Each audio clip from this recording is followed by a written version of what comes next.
Hi, everyone. I had the opportunity today to speak with Mr. Jason Nixon. He's Minister of Seniors, Community and Social Services in Alberta. Why did I want to talk to him? Well, the Albertans under Danielle Smith have taken a very forthright stance recently, for example, against the trans butchery and deceit that increasingly characterizes the Western world. But more, they've also taken forthright action in relationship to the springing up of all these so-called tent cities that now blight the landscape throughout North America and elsewhere. And they haven't done that in a heavy-handed and punitive way. They've done that in a very intelligent and thoughtful way. They've removed 200 of approximately 300 cities already in Alberta and really began the enterprise only in December. And I think what's happening in Alberta, I'm hoping what's happening in Alberta could be a model for what could happen in jurisdictions like North America wide. And so that's why I decided to do this podcast. And with Mr. Nixon, he has a very interesting history. His father had lived on the street as an addict and alcoholic and was rehabilitated relatively young in his life, and then spent the rest of his life helping homeless and addicted people. And Jason grew up in that environment. He grew up surrounded by homeless people, even in his own house. And so this is a man who's actually walked the walk, and he knows what he's doing by all appearances. That's what we're all praying. And so we walked through his personal experience and also the details, all of the details, or as many as we could manage with regards to what's happening in Alberta, cleaning up the tent cities, so to speak, and rehabilitating the people who, for one reason or another, were unfortunate enough or badly aimed enough to end up there. So it's a hopeful dialogue, and I'm hoping that what's happening in Alberta could be a model for the Western world. So join us. Well, thank you for sitting down with me and with all my guests today. I'm very interested, as you know, in what's going on in Alberta broadly, but the initial focus for our conversation is going to be what steps you are taking within the confines of Premier Danielle Smith's government to deal with the so-called tent city epidemic, problem, social phenomenon that's evident all over North America and is new and surprising. So tell me what the situation is in Alberta and also maybe how we got there. Well, I think I'll start with how we got there, particularly our capital city in our province, which is Edmonton. And we started to see a real significant situation when it came to tent cities. Some people in our communities will call them encampments, but where we were seeing hundreds of encampments across the city of Edmonton, with hundreds of structures within those tent cities, and really a desire, frankly, by the city of Edmonton to embrace those encampments in some way. And when I say the city, I'm referring to the municipality, to some members of the government who ultimately have, bylaw control and have the responsibility to keep the city clean. We certainly have some overlap responsibility about caring for the poor and dealing with some of the health issues that are involved, of course. But in general, usually the city is who deals with it. And over time, we just saw these encampments get bigger and bigger, and more problems come as a result of that. And so the chief of police from Edmonton came and saw our government and our premier, for your international viewer and American viewers, as like a governor, and came in and laid out for us what they were seeing in those encampments. And I have to tell you, it was pretty alarming. It was shocking. We were hearing stories about underage girls, for example, being sexually exploited inside those encampments. They showed significant evidence of the gangs operating inside these encampments and charging people to even use the tents and to be able to access resources like water fountains or other things that would be in the area. The police were pulling out of those encampments weapons that were quite alarming. Obviously, they were seeing lots of stolen goods, finding dead bodies, and most horrifying, because of course our country is very cold. They were seeing people that lost their lives as a result of burning to death in these tents because they were trying to heat them with propane and different type of mechanisms to try to stay warm and survive in the elements here. And so in some of those pictures, we could not even release to the media. It was just that shocking what was taking place. And so we got clear instructions from our premier to get to work and to come up with a new plan when it came to those encampments, which we got to work on right away. And this happened just before Christmas this year, so just a few weeks ago.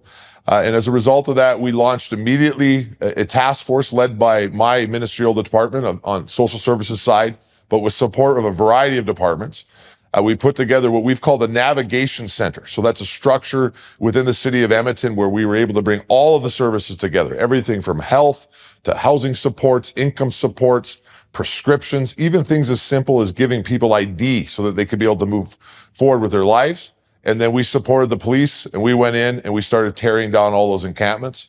And we started to have some pretty amazing results I look forward to talking with you about. But we made a pretty clear statement that our province is no longer going to tolerate this. One, because it's not safe for the people in the encampments, but also it's just not right for a place like Edmonton. And Edmontonians deserve to have a clean city where they can live happily and enjoy their lives. Okay, so let's take this apart. So you said, first of all, how long ago did this problem start to mount, do you think? Because there weren't tent cities in Edmonton when I lived there back in the 1980s, that's for sure. And I visited many times. I mean, there are tent cities now in Toronto too, and that's a completely new thing. So when did you guys really start to become aware of this as a mounting problem? We started to see tent cities pop up in Edmonton probably over the last 2 or 3 years. But in particularly over the last year and a half, where it would really become basically every corner that you turned, particularly within the downtown core of the city of Edmonton. The other thing that was new, though, was we were also seeing those tent cities well outside of the downtown areas. And so they were starting to pop up all across the city. But that was probably the timeline around Edmonton. I think we really saw that a lot in our country in places like Hastings and Vancouver, which have a real bad tent city culture and drug culture inside that city. But it was kind of more new to our area over the last couple of years.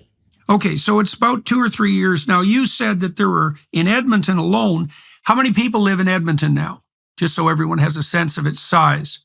We're getting up towards 1 million. I believe Edmonton's somewhere north of 800,000. I don't have the number around, but that'd be the right area. Yeah, okay. And you said there were literally hundreds of encampments and that some of them had hundreds of tents. Is that right? That is 100% correct. Hundreds of encampments. And inside some of those encampments, I think the biggest encampment I'm aware of was 400 plus structures. Oh, yeah. Okay. So that's starting to approach village size, essentially. Well, as a member of the Legislative Assembly here in Alberta, I represent villages that are smaller than some of these encampments. Okay. So now, why in the world do you think this happened so rapidly in the last 2 or 3 years? What's changed? Is it housing costs? I mean, housing costs have gone out of control in Canada. Everyone knows that. And interest rates have gone up a lot. And so, but that alone seems to me to be unlikely as a causal explanation. So, why is this happening? Who are these people in the main and where did they come from? Yeah, housing is a real issue in our country, particularly given some of the bizarre federal policies that we've seen from our federal government in Canada and the inflationary problems that we see in North America. But I want to be clear, the challenge when it comes to tent cities is not a housing challenge. Housing is one of the consequences of somebody who ends up in these situations. They don't have housing, but it's not a root cause of why somebody ends up inside a tent city. The reality is that lots of this has to do with drugs. Lots of this has to do with mental health in other circumstances. And I think there are some people who want to frame this discussion like mom and dad who lost their job in the oil industry and somehow are struggling to pay their mortgage. That's a very real issue inside our country and our province that we need to address and we are working on as a society. But that's not what this is. These individuals that find themselves in these encampments, lots of it's drug related. And we are seeing that without a doubt when we go into these encampments. It drives me nuts personally as a minister responsible for this in our province that certain elements on the left continue to want to discuss this issue in the context of housing. It's not. The root causes of homelessness and why people are in tent cities are something very, very different. And he asked what has changed that we would see that more. There has been much more a culture, certainly in our country, of accepting abusive behavior to oneself, including using drugs, and a concept that we need to embrace that and accept that putting poison into people's bodies is how we help them deal with things like addiction. And that's something our province has rejected underneath the leadership of multiple premiers, but particularly Premier Smith, where our province has been really dedicated on focusing on addiction recovery and helping individuals in this circumstance. But there's certainly elements of our province that just want to let it continue continue. And so some of that is what's undertone of all of this issue when it comes to encampments in tent cities inside our province. Okay, so let me push on that because I want to make sure that I understand this completely. All right, so you make the somewhat surprising claim, I would say, that in your opinion, a small percentage of the variance in this problem is accounted for by economics specifically related to housing. Now, it's interesting to me to have you say that, because if you were inclined to make political points, you could do that just as effectively on the housing and inflation side as you could on the drug use tolerance side, let's say, right? So I can't see any a priori reason why you would come down as a political agent on one side of that argument or another.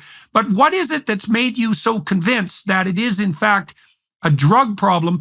To what degree is it an alcohol problem as well? And what drugs are primarily the cause at the moment? And is that part and parcel of the new wave of drugs that has entered the North American economy?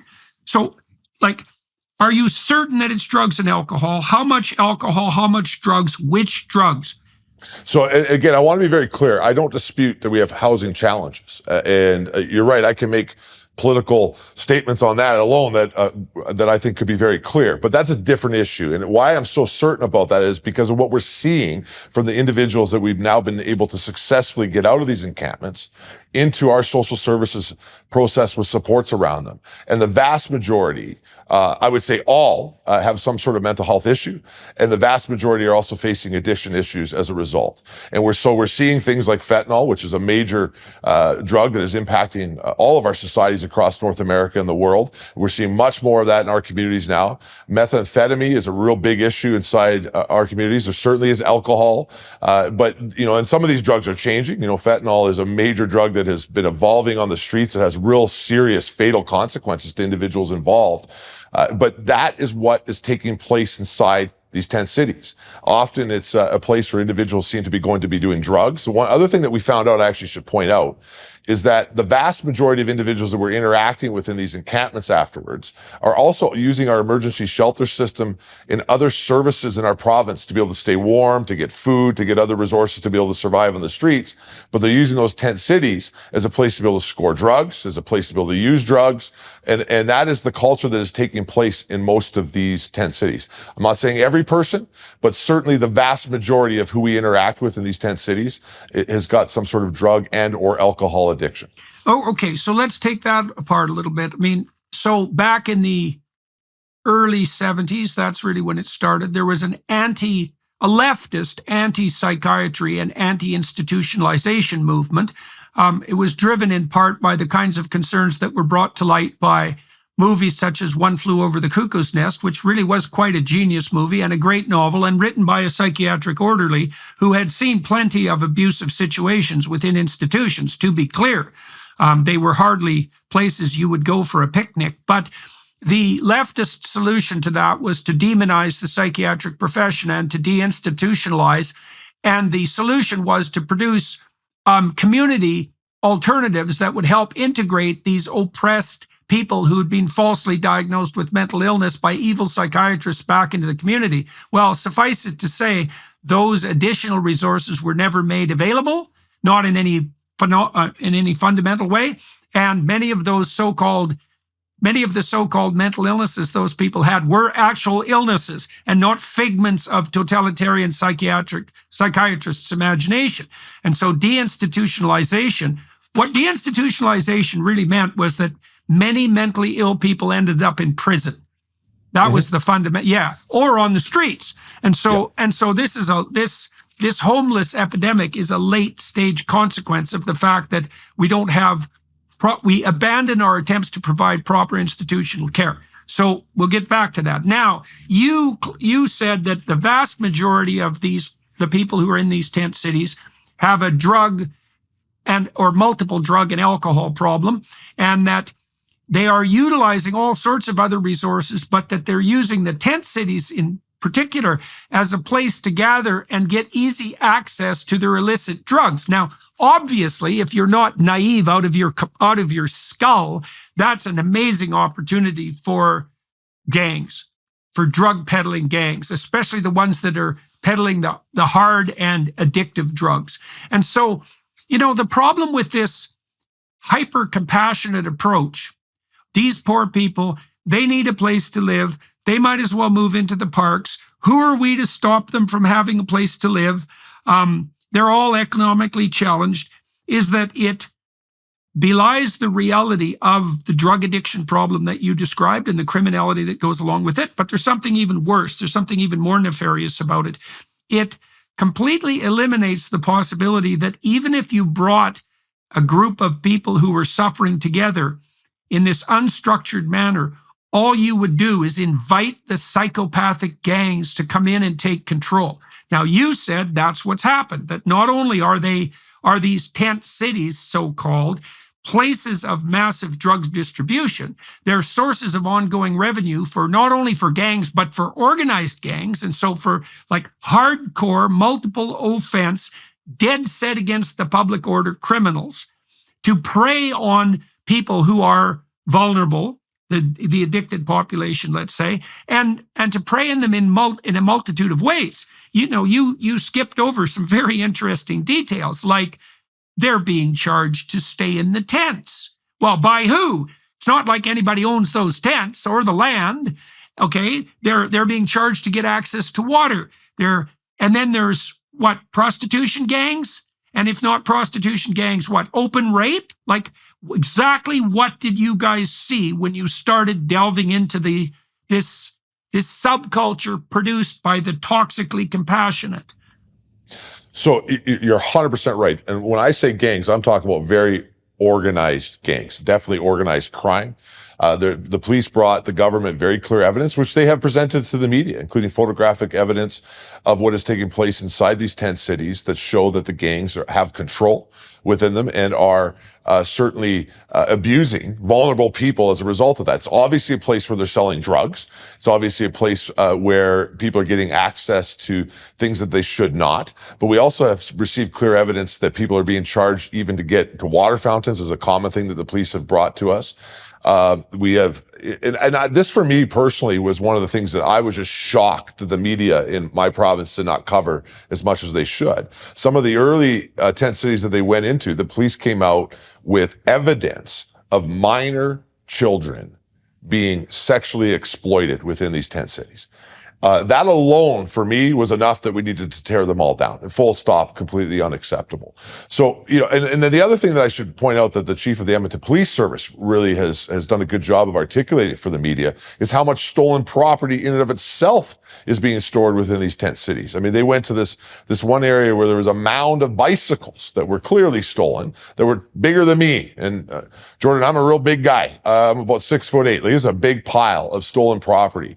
And so there's been clear evidence time and time again that documents what is taking place with the gangs inside these areas. And you're right. They are exploiting the most vulnerable amongst us. And so it's not safe. And I think the key point to this is it's not safe for the people in the tent cities, and it's not safe for Edmontonians. And I think this is the same circumstance you would see in any other major city in North America where these tent cities are taking place. Yeah, well, it's not safe for a variety of reasons. I mean, here's a compelling reason. So imagine you set up a set of essentially lawless domains, and in consequence, you produce a specialized breed of psychopathic criminal who is then highly organized. It's like if you think that highly organized criminal gang is going to limit its criminal activity to the tent city once it's established, you're an absolute bloody fool. And so we know, for example, as criminologists and I did a lot of work as a researcher in the area of antisocial personality and criminology, 1% of the criminals are responsible for 65% of the crimes. You let those long-term life course psychopathic repeat offenders get away with what they're doing, you're going to reap the whirlwind. Right? It's a very, very bad idea. And so now why do you think, okay, so let's ask two questions. Who are these gangs and where do they come from? Right? And who's running in the drugs? How much of that's coming from China? Who's controlling the distribution? Do you guys have a sense of that? And well, let's start with that. In Alberta, the way I've been briefed with our law enforcement support is that we're seeing a variety of gangs, particularly indigenous gangs when you're in the Edmonton area that are operating on the street. But we also have clear evidence of actually cartels, including Mexican cartels, and some of this coming from the Asian market, to your point, all operating here within the province of Alberta. So these are pretty seriously organized gangs. A lot of that is to bring in the drugs, obviously, to our street, and then they're using our street gangs, which are often indigenous on the streets, to be able to move that product through places like tent cities.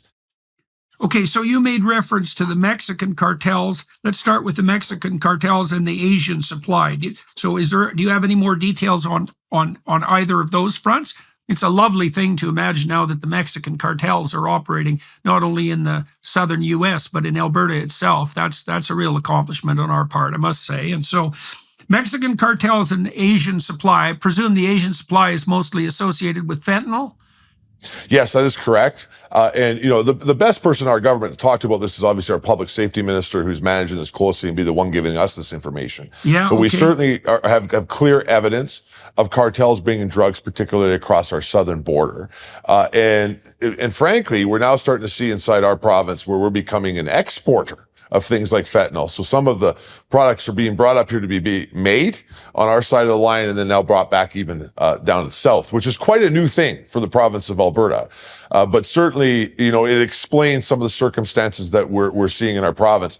And I would say, Jordan, that Edmonton for us, which our capital city, is probably one of our smaller drug problems. So, one of the bigger areas we're seeing some of our largest drug problems on the street is actually in Lethbridge, which interestingly enough is the closest city to the American border, a large city in our province to the American border.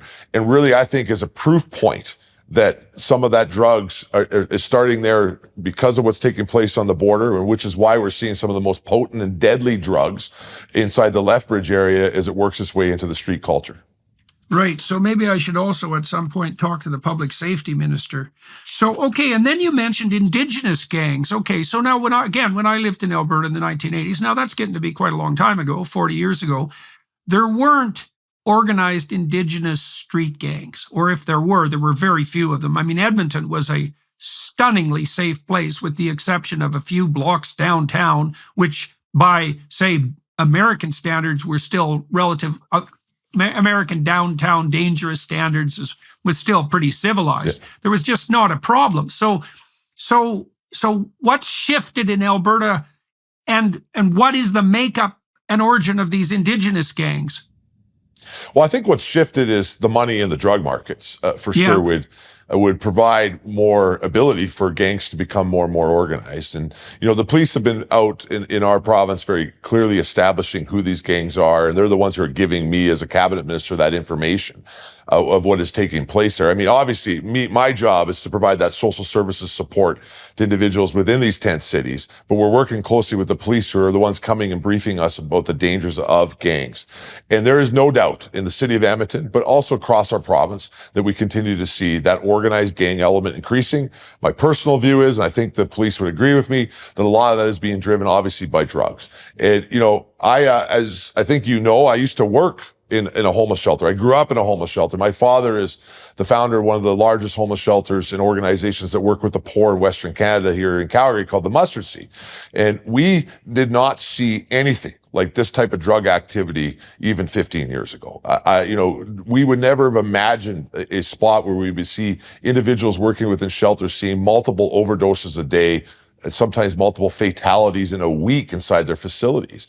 And that just shows you what's changed as far as the drug market, which is logical, what is driving this organized crime element because of the money that would be involved in that. Okay, so let's delve a little bit into the contribution of federal policy into producing this situation. So I know that the situation that you're describing in Alberta is even more out of hand, let's say in British Columbia, especially in Vancouver. And Vancouver's a much bigger city with a much darker center.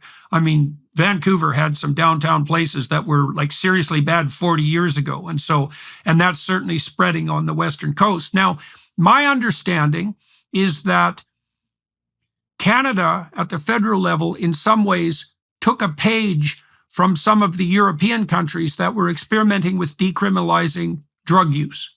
Now, I have some sympathy for that viewpoint because it isn't obvious to me that the so-called war on drugs was a success. And I think that its attempt to crack down too brutally on users of, at least in the past, somewhat more benign substances like cannabis, and I mean benign in comparison to alcohol, say, which is legal, I think a fair bit of that was misguided. But I do know that countries like Portugal, for example, that spearheaded this, they didn't just reduce the penalties for drug use and distribution, let's say sales and distribution. They did that in concert with what seemed to be the kind of things that you guys are trying to pull off in Alberta, right? It wasn't like the Portuguese allowed people to be stoned out of their mind derelicts on the streets just because they stopped criminalizing use of even the harder drugs. And my understanding is that in Canada, we did the first part, which was the easy part, the decriminalization that allowed the moralists to hand wave about how compassionate and wonderful they were. But we didn't do the second part, which was the conscientious part that involved the identification, treatment, cleanup, and even sometimes criminal prosecution of people who had gone a little too far down the drug-taking hedonistic road, let's say. So how do you see the problem that's developed in Alberta as a manifestation of a broader change in legislation at the federal level with regards to drug policy? Yeah, and let me just first start by saying we're very proud our province has not become what's happening in BC yet, and we're not going to let that happen. That's why we're taking this action, to make sure that we don't end up in circumstances like that here in Alberta. And you're exactly right. There's been an effort and a drive, particularly by politicians on the left in our country, to approach this issue of addiction in a way that essentially just accepts it as a disease and continues to give the poison that is causing the consequences to these individuals to them, and not work on and giving tools to be able to help an individual recover in those circumstances. We don't want to, I want to be very clear on this, we don't want to go arrest and put somebody in jail because they have a drug addiction. That's not happening in my province. The opposite is happening. We are reaching out to those individuals, we're getting them into circumstances where they can be safe, and we're providing them with the resources that they need to be able to recover. What the other side of this argument believes is that you need to just put them in a place like a tent or an apartment paid for by the taxpayer and continue to allow them to have poison put into their body, and that somehow they will either magically get better. Well, the reality is they won't. I call that palliative care for drug addicts. Yeah. And that is where really the big difference is in our philosophy. It's a death sentence, particularly when you're dealing with things like fentanyl and these type of drugs now. I mean, it's just going to get you at some point. I mean, alcoholism, which can be a real tough circumstance, and we're dealing with that too on the streets. Yeah. But that is many decades to get to what we're seeing some of these new drugs do to people in weeks on our streets. The reality is that there's no safe supply when it comes to fentanyl. You cannot take fentanyl safely. Eventually, you're going to OD. This is why inside medical facilities, even where people are taking fentanyl, often paid for by the government, or other types of chemicals like that, you'll have to have nurses there to be able to interact with overdoses. Our government really believes we need to go the other way, which is that we need to reach out to individuals in this circumstance. We need to invest in resources that they will need to deal with root causes that have caused their circumstances, and give them a way to be able to recover. And that's where it comes. But, I think the 10 cities prove that we're right, because the reality is if anybody thinks putting an individual in tents in minus 50 degrees Celsius in Canada is a safe way to live, with propane tanks exploding and people burning to death and all the things that I have just described today, that is more safer than what Alberta is saying, which is come on into the shelters, let's get resources around you, and let's help you get better. And you know what's interesting, Jordan, is the individuals that are coming out of the encampments, most of them actually want what we're bringing forward. And that's why in the last 3 weeks, as we've done encampments, over 200 of those individuals coming out have gone to what we call our navigation centers so they can navigate support. They've received over 500 referrals to different services. Many of them now are in permanent housing type of circumstances. actively working on their recovery, dealing with the medical circumstances that may be around them. And ultimately, many of them will go on to have productive lives. That's what we want. That's humane. What the other side is selling is just accepting that somebody's going to die and giving them a death sentence. I like that you use those words because I think it's true. That's the result of what they're doing. No doubt about it. Yeah. Well, there's always made if that fails, so. Yeah, exactly. Okay. So I was interested in talking to you in part so that we could walk through a description of the tent cities, and then even more importantly, shed some light on the fact that such cities are almost immediately taken over by the most psychopathic gangs you can possibly imagine. That's an important thing to establish because it eradicates the notion that this is some kind of compassionate approach to these poor, unhoused people who are just trying to live, in a happy community. No, wrong. Okay, but mostly why I wanted to talk to you was on the remediation and treatment side. So the first thing I want to ask you is about your sociological goal.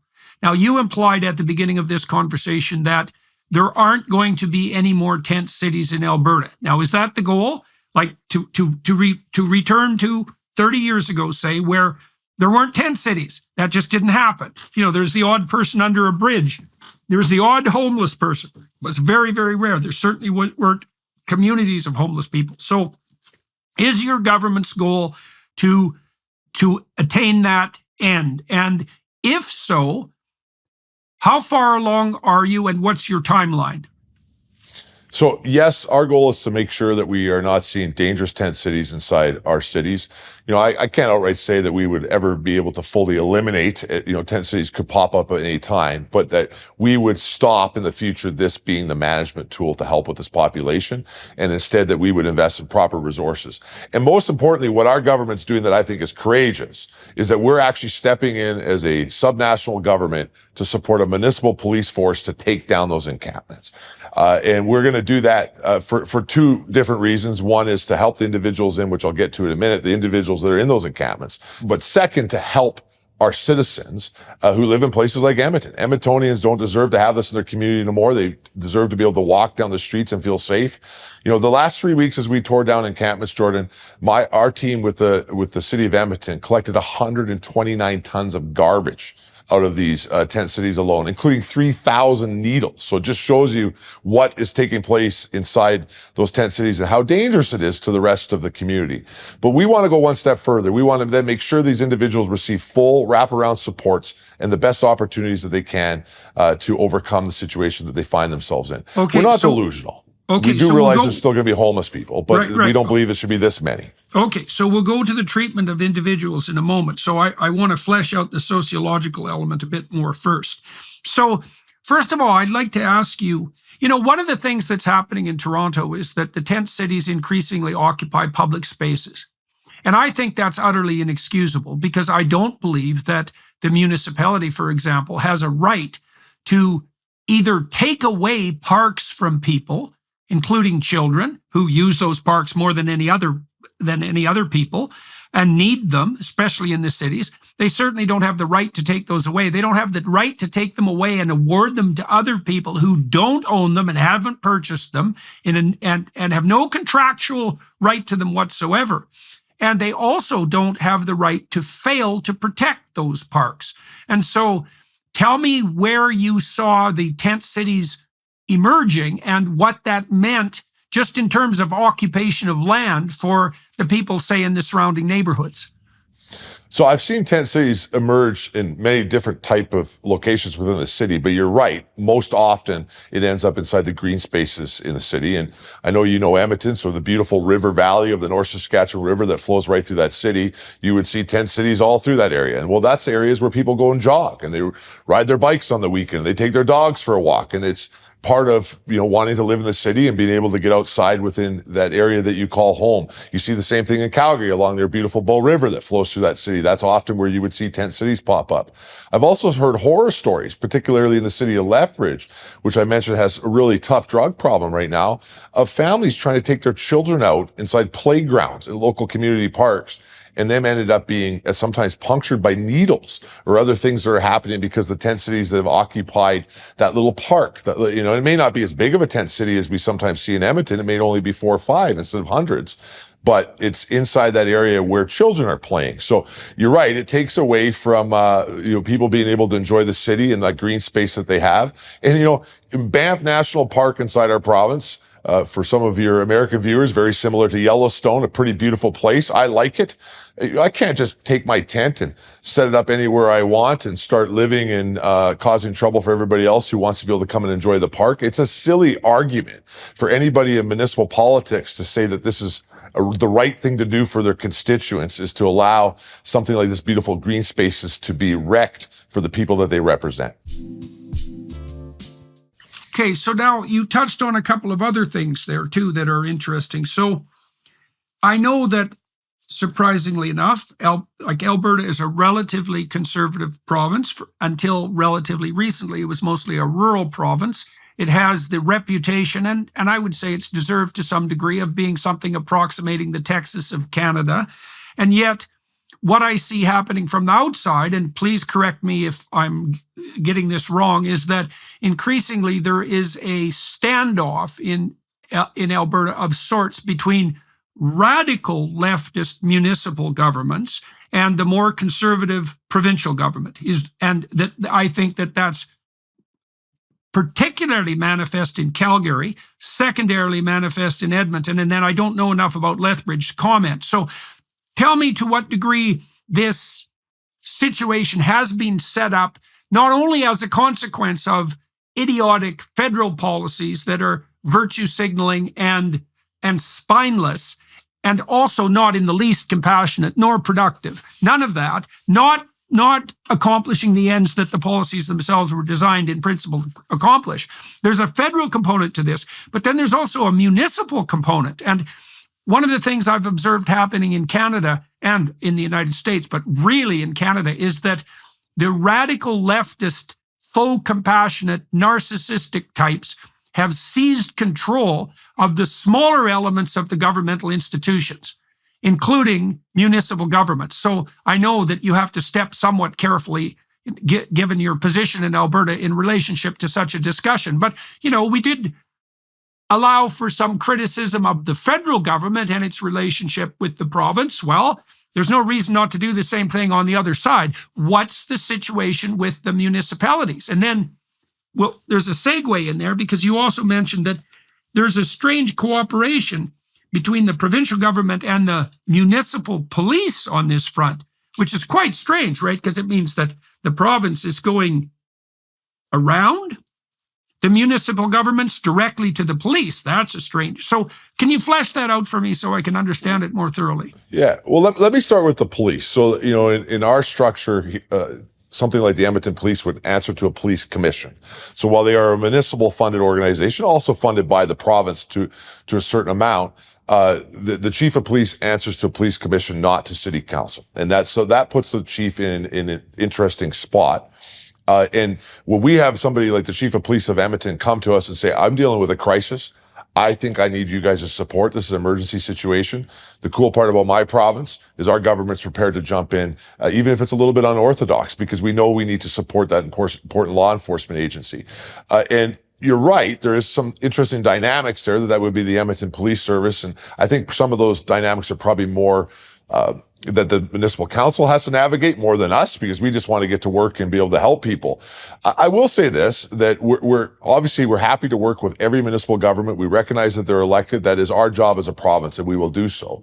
But you are correct. I'm happy to say that our large cities over time seem to have more left-wing mayors and often city councilors, though not all of them, than certainly my Conservative Party here in the province of Alberta. I don't think I'm saying anything that would shock anybody, given that the current mayor of Edmonton is a former Trudeau cabinet minister. I'm not saying anything about him personally. He's certainly not on the same side of the political spectrum as me.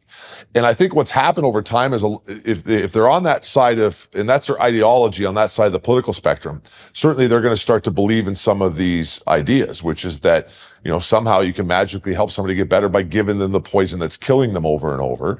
But I want to also, though, be clear that I think often that it's coming maybe even from a good spot. I actually think lots of these individuals truly believe that this will help these individuals get better sometimes. But the reality is that they're not looking at it. I don't believe that. So because, well, the reason I don't believe it is because there is a tremendous danger in using a false compassion to elevate your own moral virtue publicly. And there are ancient prescriptions against doing such things. So the third commandment, depends on how you count them, is to not use God's name in vain. And what that really means is do not attribute to yourself moral virtue for pursuing something that merely furthers your own agenda. And I see plenty of that on the compassionate left. And it's also a variant of praying in public along with all the protests. It's like, look how good I am. Look how much I care. It's like, yeah, did you do any of the goddamn work?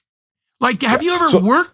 Yeah, exactly. Let me say that a different way. So then you have a politician like that who is a true believer in it. And I believe that, you got to be blind not to realize what I presented today is actually hurting people and that your ideology is wrong and that you're willing to allow people to be hurt to continue down presenting your ideological beliefs. But what happens, I think, is then you have politicians in that circumstance that are confusing everyday people who don't fully understand this issue. And they may be looking at things like on the news and they're going, hey, that's probably the better compassionate way to do it because they don't have all the details that I have. But then when you hear the details that I just present, you got to be going, well, actually, that conservative government's right. I mean, do you want my approach, which is to reach in, send a warm bus, load everybody up, bring them to a nice warm facility, give them shower, foods, and access to medical resources, treatment, including rehabilitation treatment for their addiction, or to be left inside a tent, freezing to death, taking poison, right? And that's what I mean by that. I think, that ends up creating a spot where very good people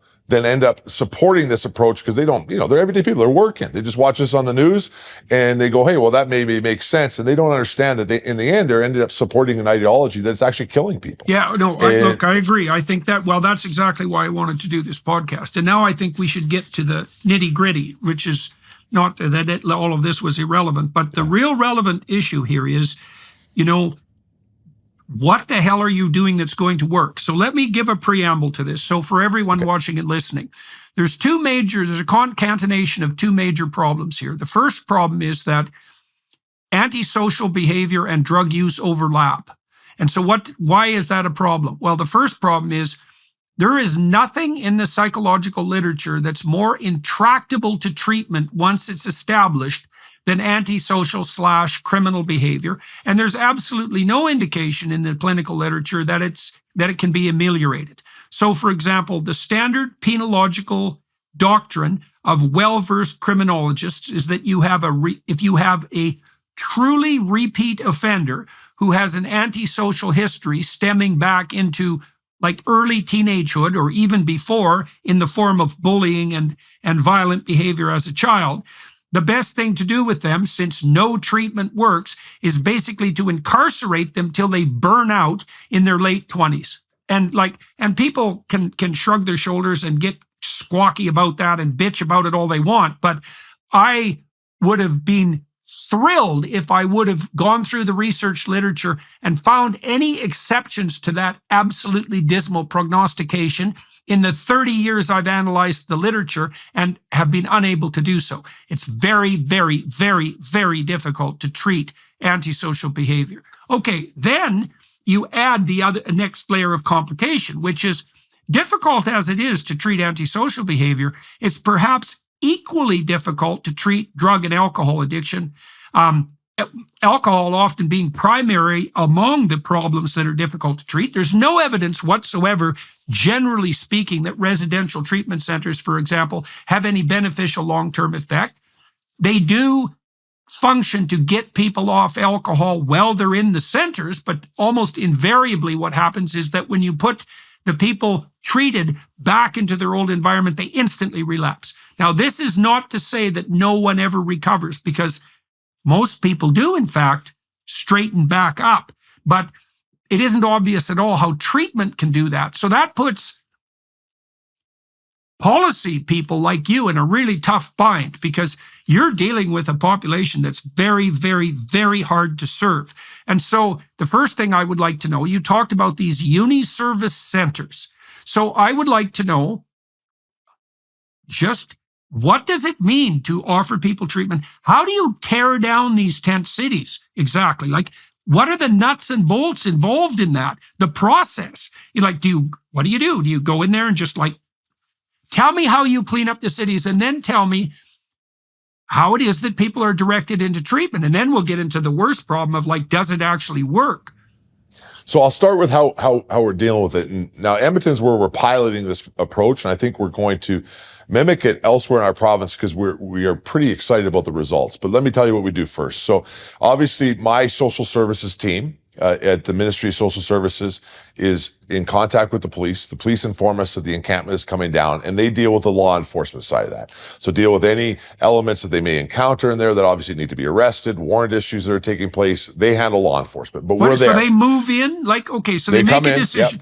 Yep. And what are the laws under which under what legal pretext do they move in? Why do they have the right to do this? So two issues that we primarily use. One is around just straight up bylaw enforcement. And, there's obviously rules about being able to just go build structures in different municipalities. And the second and more common one of late, from my understanding, is around fire safety issues. I mean, we have had some pretty serious fires and propane tank explosions. The numbers are quite staggering. And so it is a legitimate fire issue. And so the police have to come in. They're not the firefighters, obviously, but the police have to come in because of the safety issues that are involved. Now, do you warn the people beforehand? And how many policemen do you need per number of tent city occupants? What are the logistics here? Yeah. So the city of Edmonton has an encampment policy where they were trying to put upon the police, I believe, to provide 72 hours notice that they were going to go into those tent cities. Okay. This is something we actually disagreed with, because the reality was that just caused people either to move. It certainly gave a heads up to that organized crime element that there was about to be law enforcement activity. And so, and there was a court case taking place in our province from some activist groups who were trying to stop the police from being able to do this or enforce notice requirements. The city of Edmonton and the police actually won that case, and that has allowed us to be able to go in and be able to address this without notice.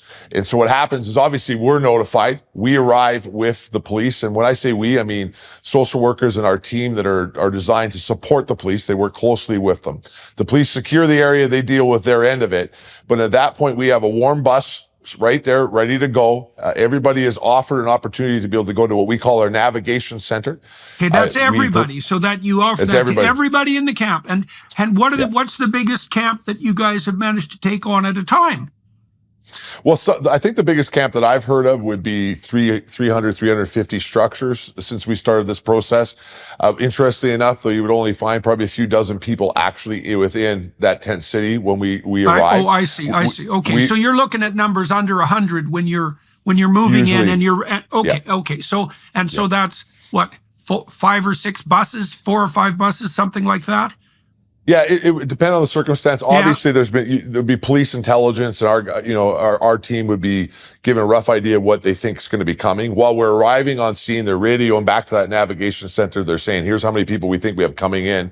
One of the big things we have there is we have the ability for them to be able to load in totes their personal belongings. We don't want anybody to lose their stuff. We even take pets, Jordan. We can load the pets up on that bus. Couples can go together, and we get them from there to the warm navigation center. And they arrive at that navigation center.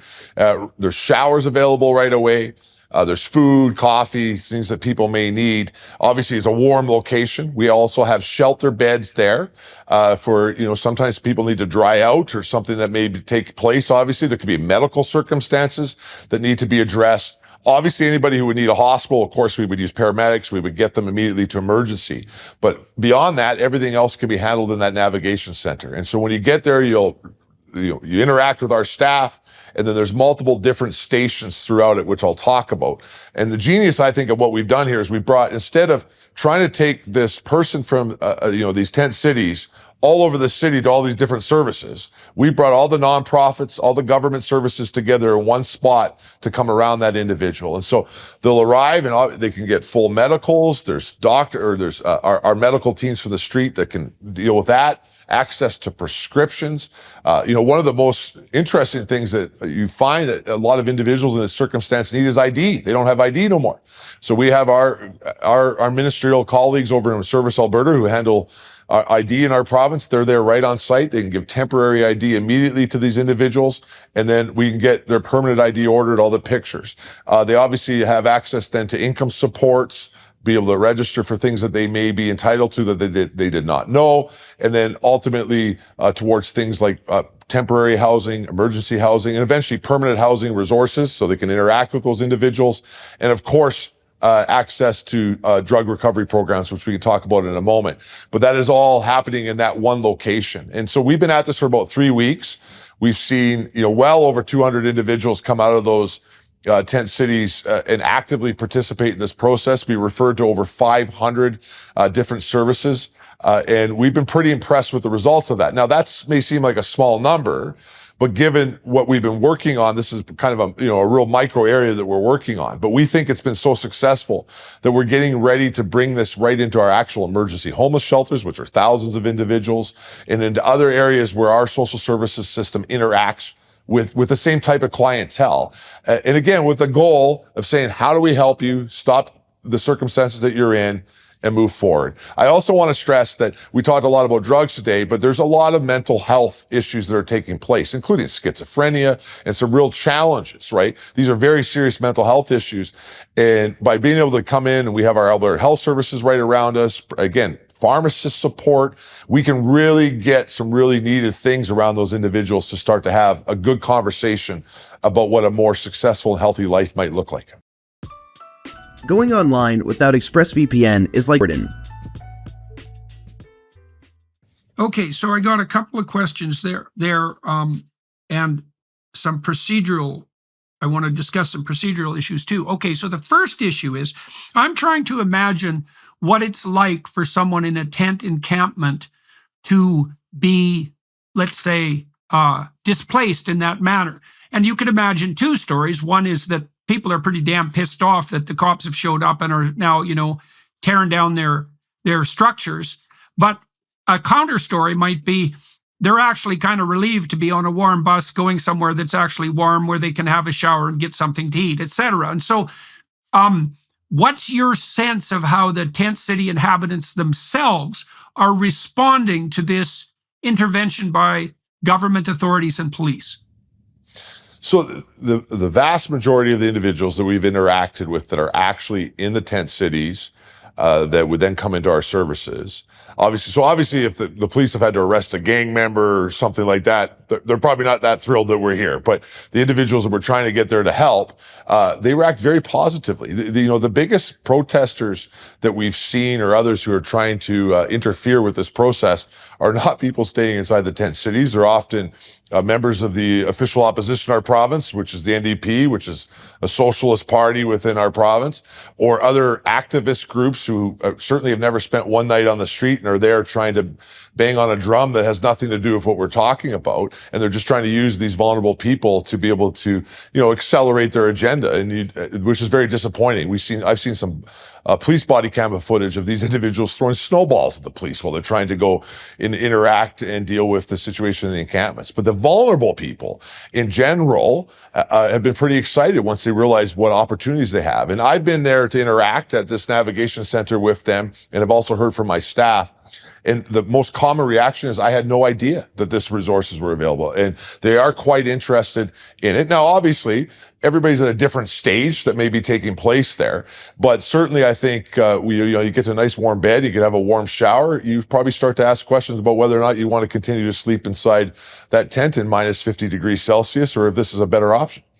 Okay. So now I want to ask you about how you regulate the interactions between people in these centers, because we already discussed the fact that in the tent cities, the fact of the tent cities is an invitation to criminality and gangs. And so then the first question I have is, like, how the hell do you ensure that problem isn't duplicated inside your centers themselves?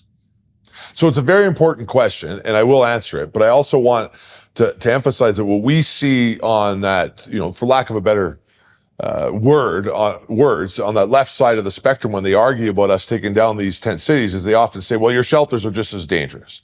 Now, again, if you go back through this entire conversation we just had, you realize how ludicrous that is real quick. That said, of course, we start putting thousands of individuals in the same type of demographics, a lot of the same circumstances happening inside our emergency shelter system. You're going to see some of the same elements show up.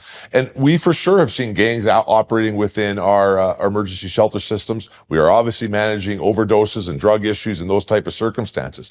But we've invested in security.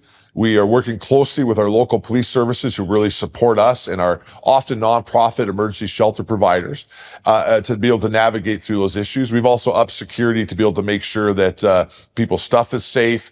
We've had to put a lot of money into dealing with overdoses and other medical issues within our emergency facilities.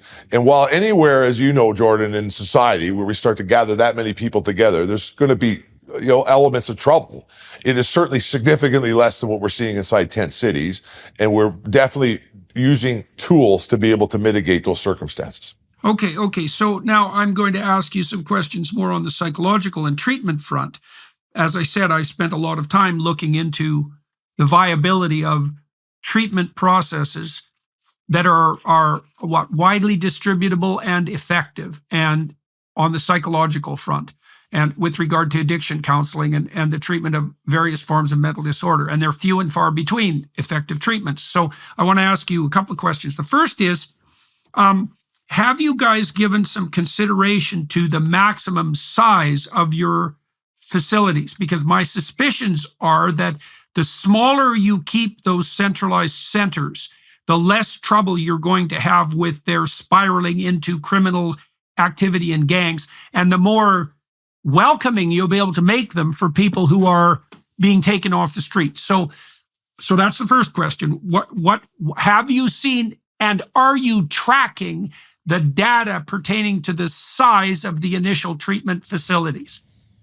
So we are definitely tracking data. And one of the things that we're trying to do on my end of policy and the process that my ministry runs is to try to bring in other types of the ways that we do emergency shelter for the homeless population. So you have your much more traditional shelters that many people would just think about that they'd see on TV, often run by a faith-based organization. I want to say, thank God for our faith-based organizations, because they really do good work with us. But we have recognized a need for smaller shelters that are focused on women only, for example.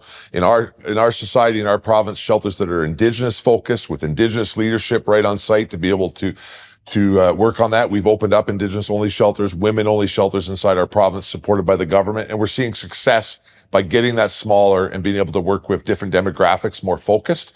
At the end of the day, what we have in our province and what Premier Smith has done in our province is actually bring in a mental health and addictions cabinet minister, my colleague Dan Williams, who is part of the health system, who is fully focused on mental health and addictions. And so he's the best one to talk to about specifically how they handle long-term drug treatment. But my job now is to rejig the entire social services system in our province to end up connecting to that. And that's where there's a real difference in viewpoints between us and the left, right? I mean, where they want us to build shelter systems where everybody can keep doing drugs and just accept that behavior and ignore the negative consequences of that. We are building shelter systems and processes that connect into the work that Dan Williams and his team are trying to do. And it is a whole different way of thinking. I don't know anywhere else in the province where you've got an entire social services system focused on actual recovery care long-term for individuals, right? So we're not in the business of trying to warehouse people. Our job is to find individuals, support them with their immediate medical needs, and then try to connect them to long-term opportunities to get them better. Okay, so that brings me to the second clinical issue I wanted to bring up. So you can treat people's present distress, but much of people's present distress is rooted in a kind of nihilistic and anxiety-ridden hopelessness. And they say, it's been said forever, that the people perish without a vision. And one of the things you do see with people who adopt a very short-term strategy towards life, which can have a criminal element or an addictive element is that they don't have anything resembling a vision for their life or a plan. And so we experimented, my colleagues and I experimented with the provision of planning software. And so we have a program online called Self-Authoring, which is very inexpensive, requires no supervision whatsoever to administer, that's completely private, and that's actually accessible to everyone to some degree, assuming a basic level of both literacy and ability to use a computer, but virtually everyone can use a phone now. So, that's less and less of a problem. Okay, so it's called Self-Authoring, this program. Okay, so now the first thing it does, it's got 3 stages, and you can do just one or all 3. Let's say 1 or 2 or all 3. The first stage has people write out what's essentially an autobiography, and it's a good treatment for trauma. So it asks people to go through their life, to write their life story, essentially, but it provides them with a lot of different prompts.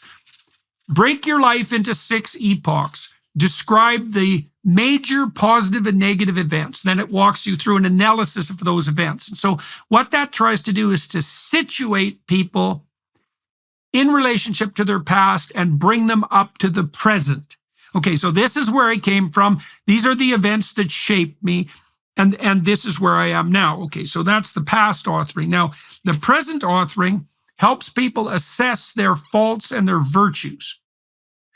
So it presents them with a variety of descriptive statements that they can check off, and then it aggregates the ones that they're most convinced about. And it says, well, it helps them walk through an analysis, which is, what stupid things are you doing that hurt you, as far as you're concerned? And what are your strengths that you could capitalize on if you decided to move into the future? Okay, so that's the second stage. The third stage, this might be most relevant to your endeavor, is the future authoring program. So here's the program. So people who are writing the essay, let's say, are enjoined to imagine that they were treating themselves like they were someone they wanted to help. Okay, now project yourself 5 years in the future. Okay, so here's the deal. Within the bounds of reason, you can have what you want and need, but you have to specify what it is. You have to aim at it. Now, we're always moving towards an end. And so if you don't have an aim, you don't have any hope, because hope is experienced in relationship to an aim, and you're anxious because there are too many places to go. So you bind yourself with a vision and you give yourself hope. All right, so 5 years down the road, what would your life look like if you were educating yourself properly, if you were in a career that was the one you wanted, or at least a job that was the one you wanted, if your family was put together in some reasonable manner, if you had the friends that you needed, if you were regulating your drug and alcohol use, which needs a plan and not merely cessation of addiction, if you were contributing to your community, if you were taking care of yourself, if you were occupying yourself properly with your time outside of work. If you could have what you wanted, what would it look like? Okay, the reason I'm telling you this, there's 2 reasons. Number one is it's dirt cheap. It's easily accessible. And we have produced solid empirical data, and this has been replicated in other ways in other labs using writing exercises. The worst, so if you take young men who have a bad academic history, and they do this future authoring exercise for 90 minutes when they're orienting themselves at college, they are half as likely to drop out. Half. Right. It produces an increment of 35% in grade point average. Right. 3 separate studies. One at Mohawk College in Ontario, so basically a trade school. One at McGill University, and 4 studies. 2 studies that were aggregated at a business school in the Netherlands. And the most potent effects were for the worst performing minority young men. Right. So one of the things that might be worth considering is people who are lost need a plan. They need to figure out who they are, and they need a plan. Now, that's an expensive proposition, but this process circumvents the expense. And then there's another upside, which is, apart from it not costing anything, it has no negative consequences. right? So even if it fails, it isn't going to hurt people. Right. So I'm curious. So far, you see, we've kind of approached the addiction and the homeless problem as something akin to an addiction, which is, let's say it's a consequence of craving in the present. But that's not all an addiction is. An addiction is something that destroys the future. And so people often, look, the addiction literature is crystal clear. People will not stop taking their drug of delight until they have something better to do.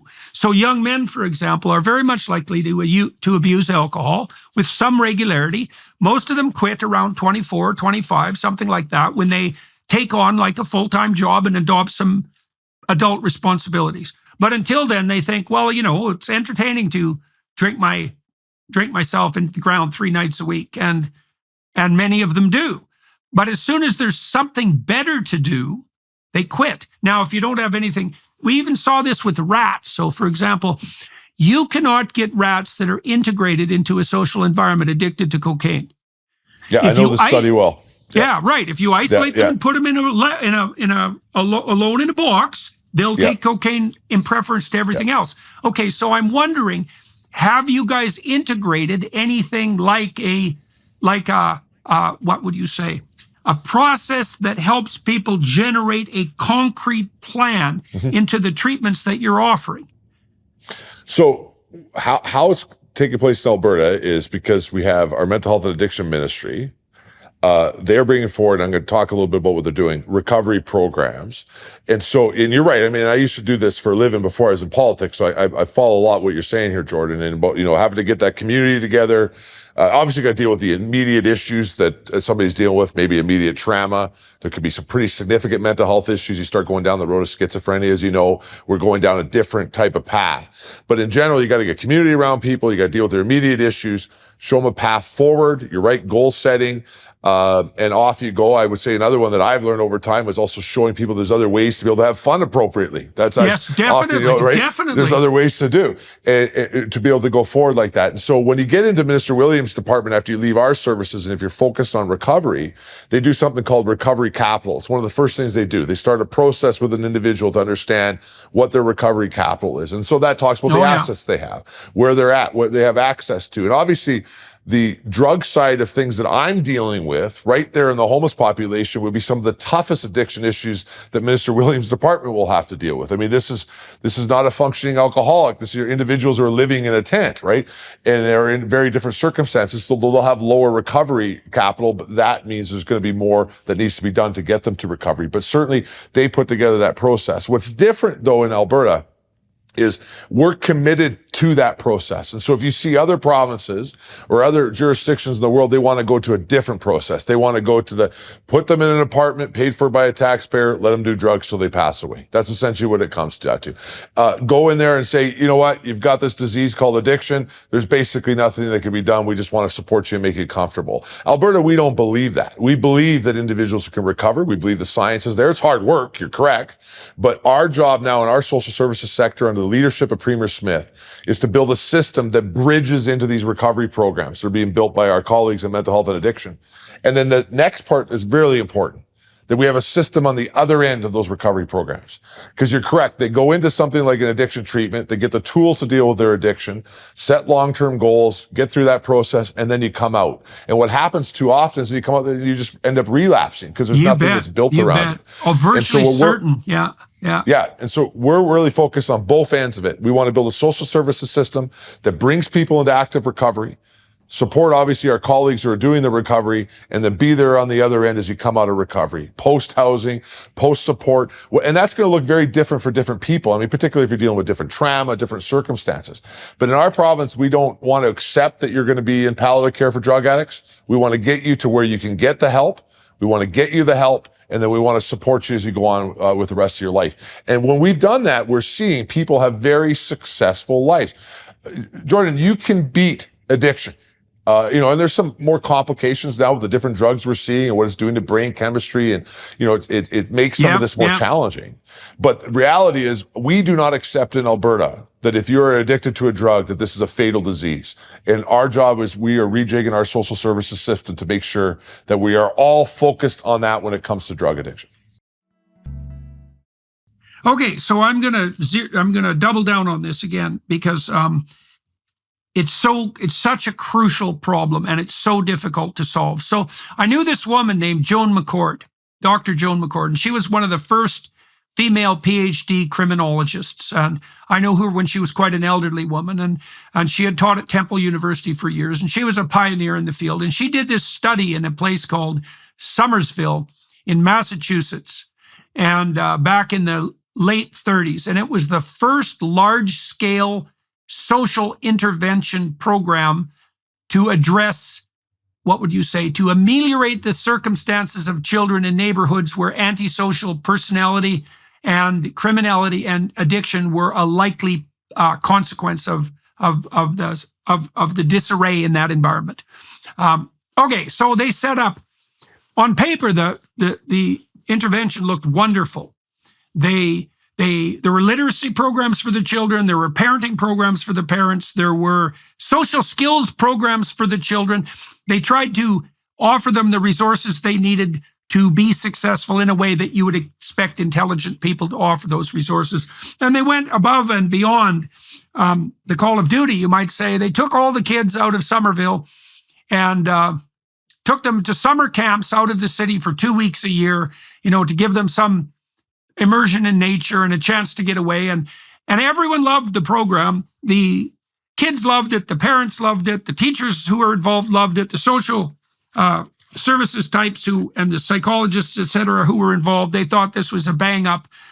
But they did one fatal thing, which is they actually built evaluation into the program. And so they assigned the people randomly to treatment and non-treatment group. And then after the program had run for a couple of years, they revealed the results of the study to themselves. And the kids in the treatment group did worse on almost every measure. Right, and so they were absolutely shocked. And it turned out, like, it took a couple of years to figure out exactly what had happened. But what had happened was that taking all the kids who were most prone to criminality and putting them together for 2 weeks in a camp was a school for criminality. Right, and that effect was so detrimental that it not only obliterated the effects of all the interventions, but reduced them, or reversed them. So Joan McCord, Dr. McCord, spent a lot of the rest of her life traveling around talking to politicians, for example, in positions like yours, saying, look, whenever you introduce any intervention whatsoever, make sure you budget for evaluation, because just because your intervention makes sense doesn't mean it's going to work. Now, you alluded to the fact earlier that and this is part of what makes me so skeptical. I worked with a group of criminologists centered in Montreal for 7 years, looking at the genesis of antisocial behavior, the treatment of addiction, all these sorts of things with really well-qualified people. And one of the things I really learned was, don't be so sure your stupid intervention is going to do what you hope it does and nothing else. Typical conservative attitude in some ways, right? Law of unintended consequence. So I'm wondering what systems of evaluation you guys have built in, really on the scientific side. Like, are you in a position where you can track the results of what it is that you're doing? And is there a team that's involved in helping you do that? And if so, what have you done, and what are the results of your evaluation so far? How do you know they're credible even? No, it's a great question. It's the right question too. And speaking as a longtime cabinet minister, you're right. I mean, often we're investing in programs with the best of intentions, but you can end up making things worse, particularly in files like we're talking about. If you're really interested in this, I hope eventually you get an opportunity to sit down with Minister Williams, who's leading it specifically on the work we're doing on addictions. But I will tell you, on the other side of the file, the reality is we have not done a good job as a province on the statistics side. This, to me, is what's actually most alarming. And so we are right now diligently putting in statistical systems all across our housing and homeless shelter spectrum so we can understand the numbers. And we're starting this with obviously this tent city process because we've been able to build the new navigation centers where we got good ability to be able to do statistics on site and understand what's going on. And we are going to evaluate that program based on its results.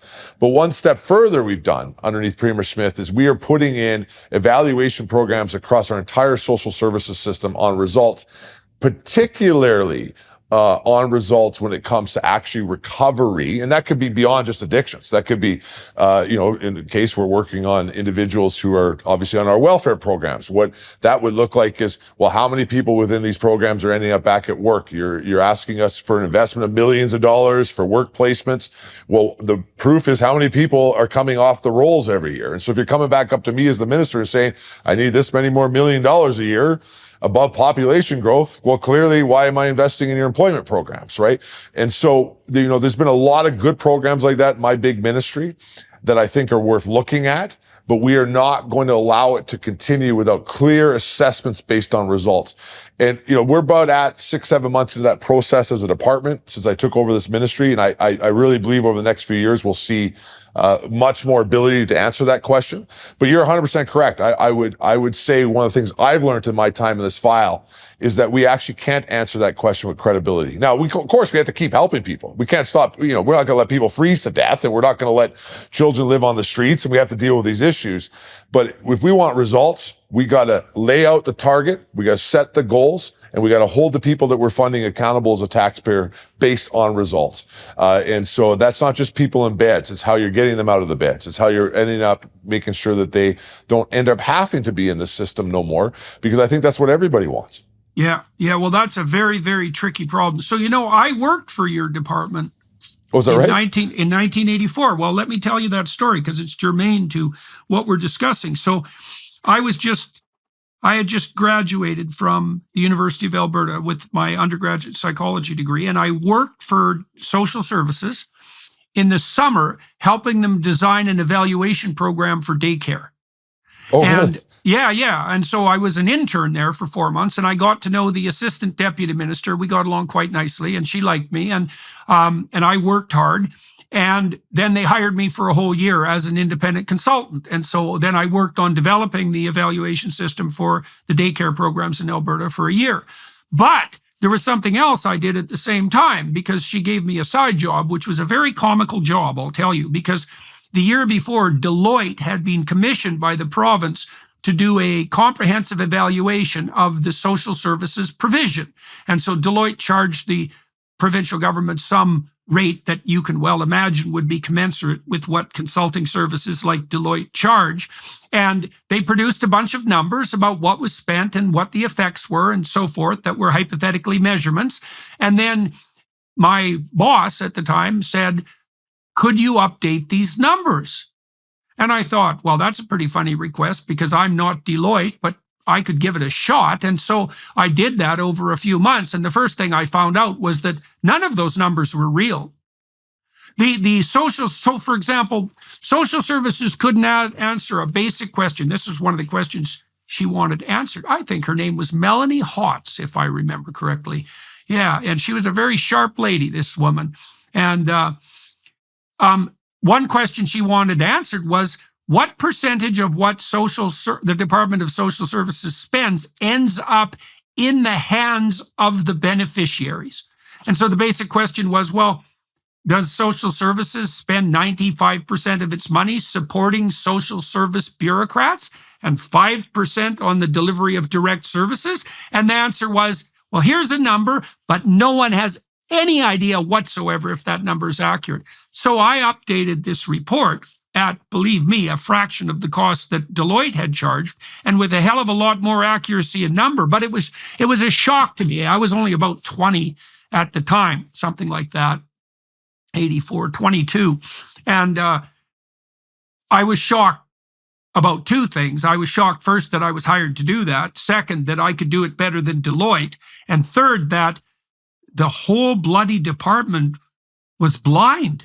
It had no notion whatsoever of the relationship between its inputs and its outputs. Now, that's the problem. In some ways, that's the problem with a government intervention system that's unmoored from the discipline of private enterprise, right? Because there's no customer to give you feedback. But the reason I'm bringing that up is because, well, my suspicions are that not much has changed since, and that now you made allusion to the fact that you are putting these evaluation systems into, okay, that's the question. To what degree do you think that the Department of Social Services knows, the Ministry of Social Services knows what it's spending and what it's getting for its dollar? Does it know at all? So I think it would depend on the area of the department. I think that in some areas, particularly where we're focusing on things like children with disabilities, people with development disabilities, and some of the contracts that we do around that, where it's easier to measure that, the direct results. We could definitely show you clear statistics of the investment that we put into affordable housing and how many people are living within as a result of those investments. But as you get more into these complicated areas, I'm very comfortable saying that I think we need to do more. That I will also say, though, I think Alberta is one of the best in our country at it. And part of that is because after 1984, as you get in the 90s, along comes a fiscal revolution inside our province led by former Premier Ralph Klein, which really made our social services system operate a little bit more different than many other provinces. We became much more comfortable working with outside agencies. I think I probably run one of the biggest social services departments that relies on nonprofits, including even faith-based organizations. We're comfortable working with those organizations. And that started in the Ralph era, where they would go, hey, let's not hire union people to run our emergency shelters. Let's go work with the Salvation Army. Let's go work with these other organizations inside the province to do so. And so there became a little of a culture to be able to actually go out and work a little bit more outside of that scope of that union bureaucracy type of thing that you would see in most departments. I am in no way claiming that we've done that all the way, but I think it's a different culture that we see in Alberta. Yeah, well, that's a culture of distributed responsibility, which is a good conservative principle, right? Is that all of this that doesn't have to be centralized shouldn't, and that's part of providing people with, what would you say, the responsibilities that actually give them meaningful lives, right? You don't want the centralized agencies to be giving handouts and offering what would you call security and stability to people so that they don't have to provide it for themselves. It's not going to work, and it's not good for them. Okay. So now let's turn, if you would,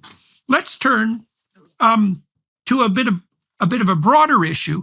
Now, you guys in the last couple of weeks, last week even, have started somewhat of a fire in Canadian politics, because your leader, Danielle Smith, has come out with policies that have upset the compassionate left. Let's put it that way. Now, my understanding is that she has tightened up the restrictions on offering so-called, this is like one of the biggest verbal lies I've ever heard, so-called gender-affirming care, which means exactly the opposite, by the way, by any reasonable standard, by tightening up the ability, by restricting the ability of those who had offered the opportunity to transform themselves physically, by tightening up the provision of that service to children, to minors.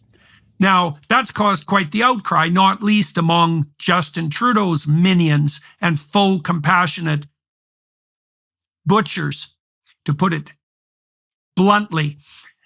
Can you tell me a little bit more about the nature of that policy, how you guys organized yourself so that you had enough gall and courage to manage this? Because it's a very rare thing that's being done. And what you think the response is going to be? Well, first, let me say we got a very rare premier, and she's pretty brave. And I think she's shown that several times in her last year or so. But this issue would probably be the biggest, where she's being able to do that. I also want to be clear, I believe my premier is standing where the vast majority of certainly Albertans are.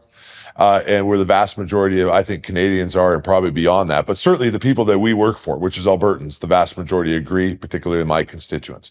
I think that where she's headed is in the right direction, which is to recognize that children are children. It's we restrict children from making other decisions that have significant impact on their lives until they're at a spot where they can, from maturity level, brain development level, all those things that you understand better than me, frankly.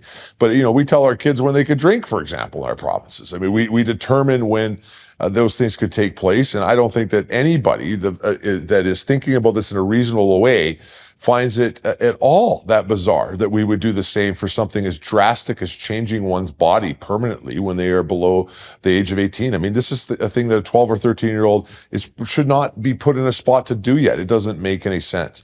The other things that she's done is she's blocked, or she will be bringing forward, our government, not using hormone treatment for transgender purposes. There could be other reasons below 18 where hormone treatment may be prescribed, right? But that obviously for medical reasons would continue. But to say the same thing, these decisions can take place after 18. And at its core, this is about putting parents back into their children's lives. And that for me as a father inside this province is where this is at. This should be about compassion. At the end of the day, we are talking about children, and we need to be able to make sure that we recognize that. But we also know, look at the issues we just talked about today.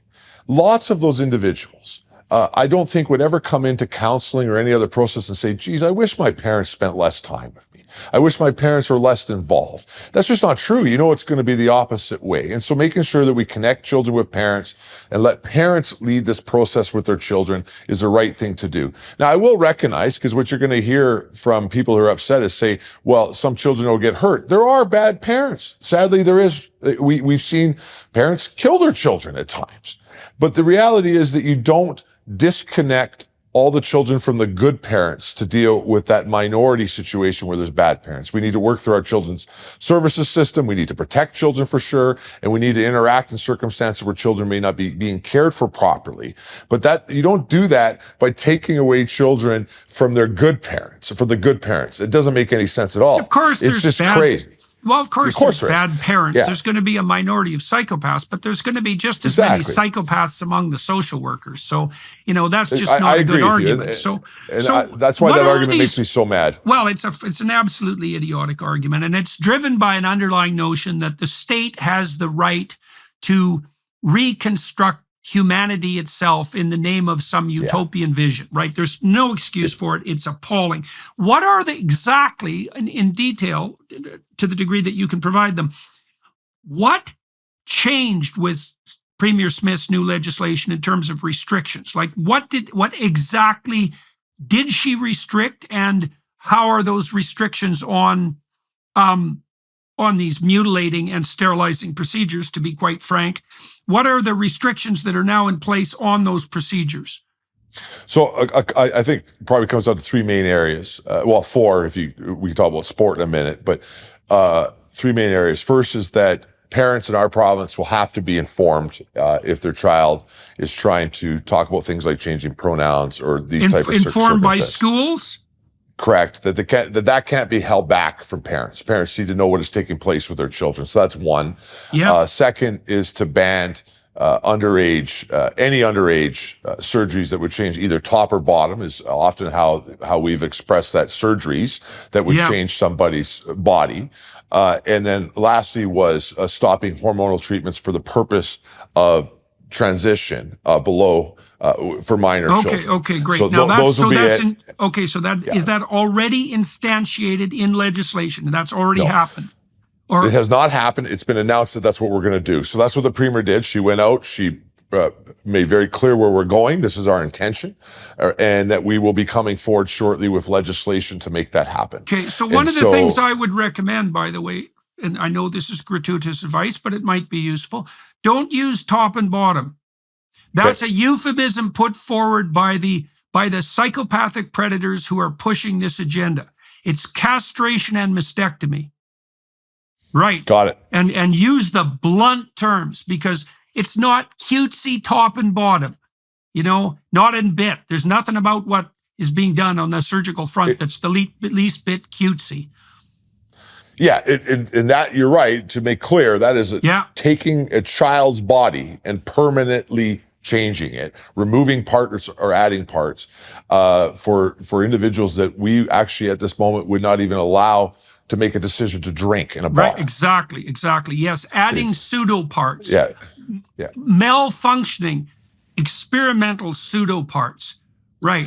At the moment, at the same time, pretending that they're the same as the real thing, which they're not at all in any way. Right. And then I want to add the fourth thing that she's doing, that we're doing, so our government, under our Premier's leadership, which is to make sure that women can participate in their sports and not be in a circumstance where an intact biological male and or a former biological male can come along and participate in their sports. And so in our province, we don't want to be a spot where a hardworking female athlete is all of a sudden in an M&A fight with a guy my size. I mean, it's insane. I want to it's insane. Exactly. 84%, I believe, is the last poll I saw of my provincial neighbors who agree with these points. And so I actually don't believe this is that controversial. I think people want to make it controversial. But anytime that we're standing up for minor children and parents working in their children's lives, I think we're in the right spot. So I can share a little bit of my experience on that front with you guys. You're already in this. You're going to get a lot of angry, narcissistic psychopaths screeching at you. And they're going to make a lot of noise, and they're going to attempt to damage your moral reputations. If you apologize or back off, you'll lose, they'll win.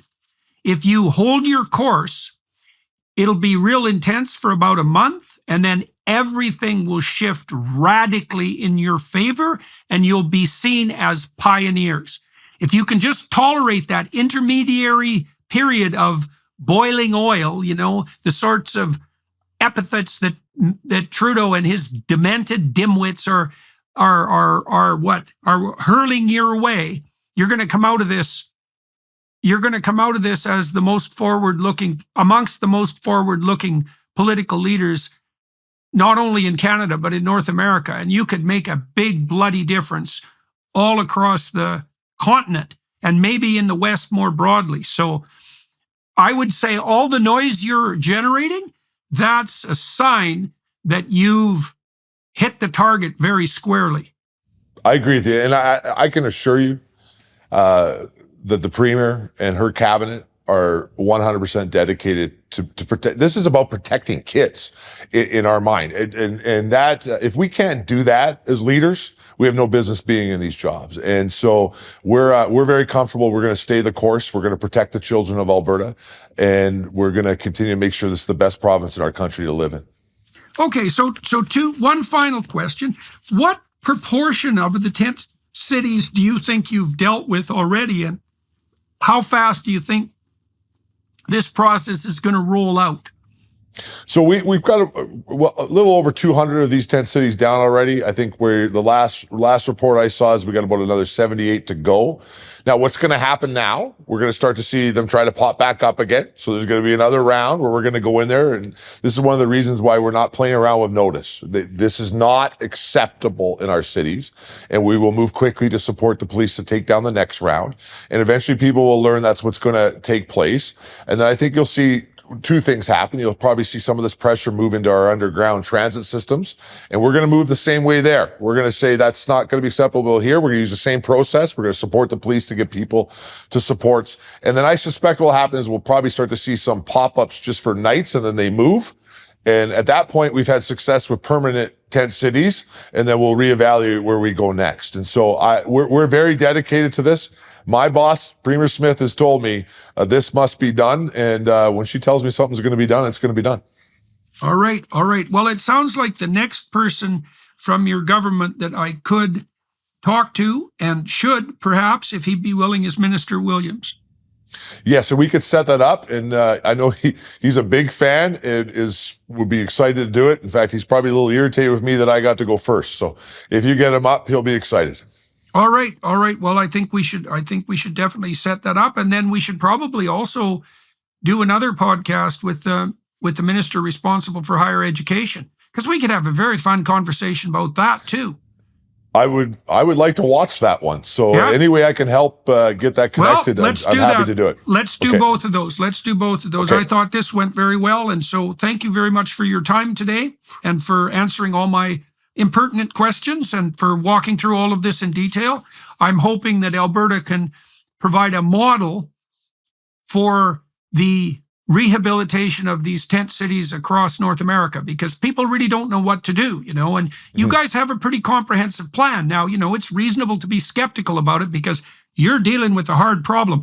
But the fact that you've already removed 200 of 300 tent cities, that shows some real will here. And it doesn't look to me like you've taken a particularly severe beating on the public front for doing this, right? It's caused a lot less furor, for example, than Premier Smith's move on the transgender affirming front.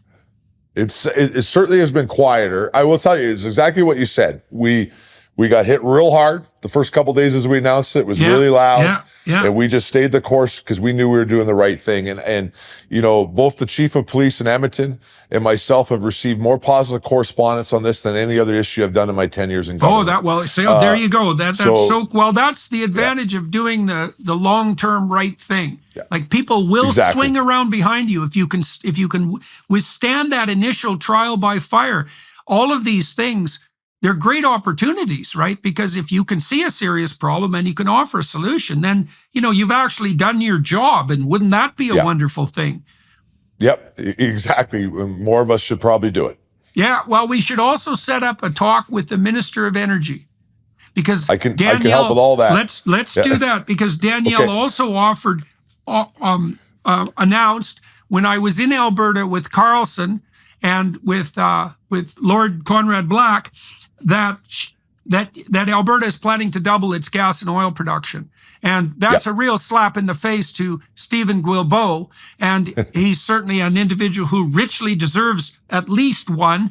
And so I think we could have a very productive conversation about the true benefits of the fossil fuel industry in Alberta and how Canada could thrive and truly thrive and offer its resources to the world if Canadians could get their heads screwed on straight about just exactly what was what.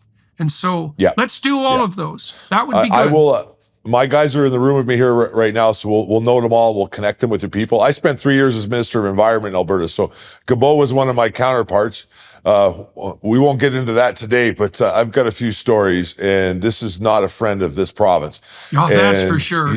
He is, and he's not a friend of Canadians. Where they're headed is to a very dark place. Dark and cold. A dark and cold. I was about place. to say, and very cold place. Sure. So, That's well for sure. said. We'll get you connected with everybody, though.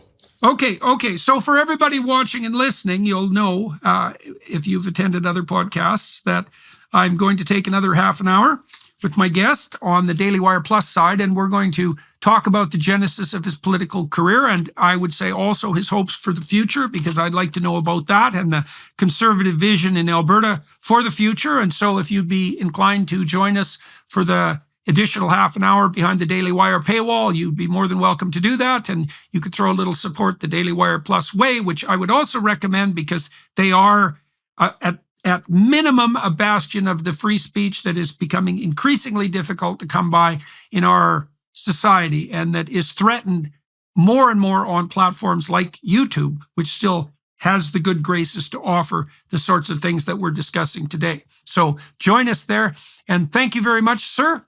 I'm looking forward to talking to your colleagues. You bet. Yeah, thanks for the forthright discussion. Bye-bye.